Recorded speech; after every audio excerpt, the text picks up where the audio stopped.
कल्पना करिए, अगर लाखों साल पहले धरती पर विचरण करने वाले विशालकाय टाइटैनोबोआ और पौराणिक कथाओं का शक्तिशाली वासुकी नाग आमने सामने होते तो क्या होता।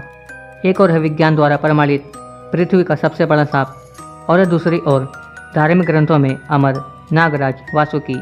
क्या होगा जब वास्तविकता और पौराणिकता की ये दो महान शक्तियाँ टकराएंगी।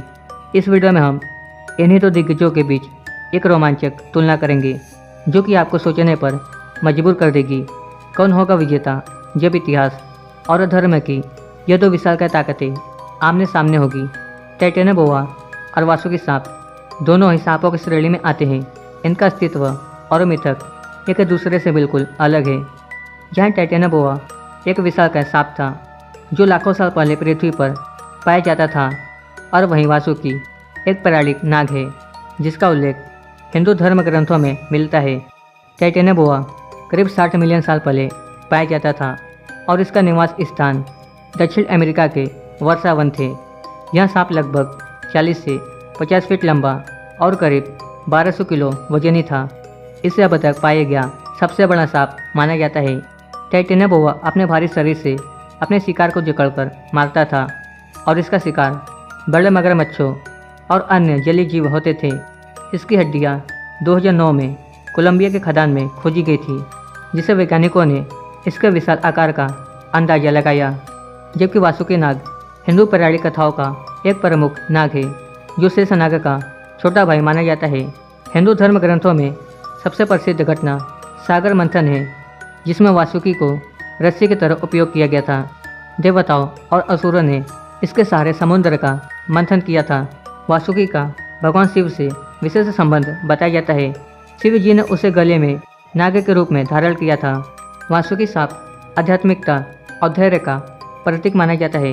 इसे ज्ञान, शक्ति और सुरक्षात्मक ऊर्जा से भी जोड़ा जाता है। क्या हो अगर टाइटैनोबोआ और वासुकी का सामना हो? यह एक काल्पनिक प्रश्न हो सकता है, लेकिन दोनों का आपस में सामना अगर कभी होता है तो ये बहुत रोमांचक होगा। एक और टाइटैनोबोआ जो विशालकाय और बलशाली था, और दूसरी ओर वासुकी जो देवताओं का प्रतीक और जादुई शक्तियों से भरपूर था। टाइटैनोबोआ एक जीवंत जीव था जिसकी हड्डियाँ आज भी संग्रहालयों में देखी जा सकती है, और वहीं वासुकी का अस्तित्व धर्म और ग्रंथों में ही मिलते हैं। दोनों ही सांप अपने अपने क्षेत्र में बलशाली है। टाइटैनोबोआ अपने विशाल आकार और शारीरिक शक्ति के लिए, और वासुकी अपनी पौराणिक शक्तियों और आध्यात्मिकता के लिए। जैसे जैसे हम टाइटैनोबोआ और वासुकी नाग की गहराई में गए, एक सवाल अभी भी अनसुलझा रह जाता है। क्या हो अगर टाइटैनोबोआ जैसी कोई विशालकाय प्रजाति आज के समय में जीवित होती, तो क्या वह वासुकी जैसी पौराणिक शक्तियों के सामने टिक पाती? विज्ञान और पौराणिकता के इस संघर्ष में कौन विजयी होता? असलियत और कल्पना की इस रहस्यमय लड़ाई का अंत क्या होता? शायद इसका जवाब आज भी अज्ञात है, और यही सवाल हमें इस रोमांचक तुलना पर और विचार करने के लिए मजबूर करता है। मुझे पता है कि अब आप लोग यह जानना चाहते हैं कि टाइटैनोबोआ और वासुकी नाग के बीच अगर लड़ाई होती है तो कौन जीतेगा।